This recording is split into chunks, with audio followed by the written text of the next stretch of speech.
So LeBron James recently broke the scoring record, further establishing himself as an all-time great and adding fuel to the fire that is the Jordan versus LeBron debate. But really, there's only one question that really matters, which is, how did the French Revolution impact LeBron James' legacy? So the year is 1790, and the French Revolution has just started. One of the battles that was going on was in a city called Mainz, where after just 2 years, the French would take over and the Republic of Mainz would be formed.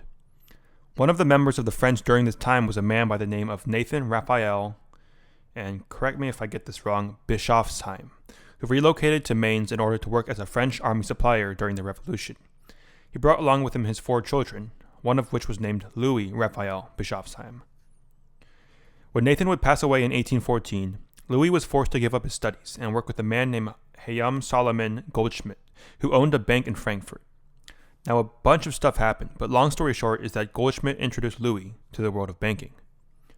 Louis set off to create his own banks, which would later all merge to form the Banque de Crédit et de Dépôt des Pays-Bas, or something like that, I'm not sure, whatever, which is now known today as Paribas. Now, I know this is a lot to take in, and you guys are probably wondering how this impacts LeBron's legacy, but don't worry, I'm getting there. Just note that if it wasn't for the French Revolution, it is a possibility that Louis never enters the banking industry. Now, Paribas was an enormous bank and had many subparts, one of which was called PAI Partners, which was in charge of a lot of investing. PAI Partners owned a US company called Hammerplast, which manufactured plastic utensils. Meanwhile, in 1976, a young man by the name of Howard Schultz was working as a salesman for Xerox, which, if you don't know, was a really big print company. After 3 years working for Xerox, he was approached by PAI Partners to become the GM of Hammerplast. Schultz accepted the deal and he joined Hammerplast. Now, fast forward 5 years to 1981, and Schultz is sent out on a job to sell plastic cone filters to a small company called Starbucks. This job was the start of the relationship between Schultz and Starbucks, and he was quickly hired as a director of retail operations and marketing in 1982. Now, to put long story short, Starbucks became huge, and Schultz became really rich. Now, using the money that he had attained from building Starbucks, Schultz and 10 investors went on to buy an NBA team called the Seattle Supersonics, which was led by the glove himself, Gary Payton, who just 5 years ago had played Michael Jordan in the 1996 NBA Finals. However, what was a team that had high hopes quickly turned into shambles, and just 5 years later, Schultz would sell his team to new owners who had moved to OKC. During these 5 years, Schultz had beef with Gary Payton, causing him to leave, and a man by the name of Ray Allen joining the team.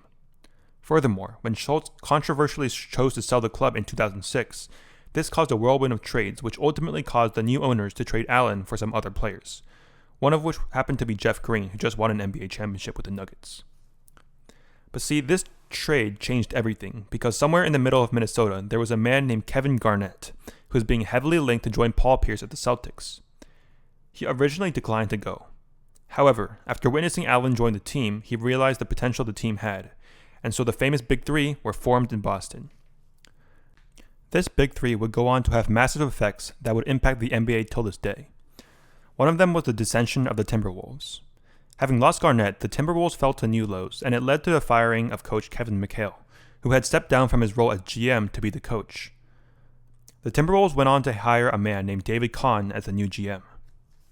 And so now it's the summer of 2009. Let's recap. The French Revolution happened, which caused Louis Raphael Bischofsheim to join banking, which led to the creation of PAI Partners. PAI Partners would hire a man named Howard Schultz, who would by chance be introduced to Starbucks and become a multimillionaire. Schultz would then buy and sell the Sonics, which led to Ray Allen and Kevin Garnett being traded to the Celtics, Kevin McHale being fired, and Kahn becoming the new GM. Boston's Big Three just came off a championship against the Lakers, and suddenly, it's draft night.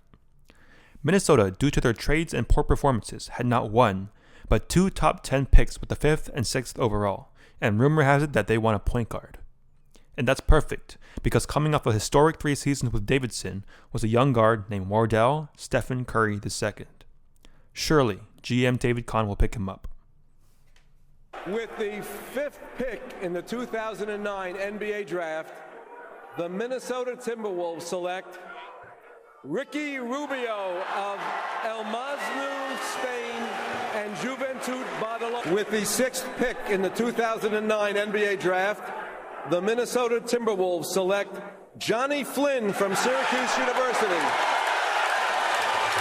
In the 2009 NBA Draft, the Golden State Warriors select Stephen Curry from Davidson College.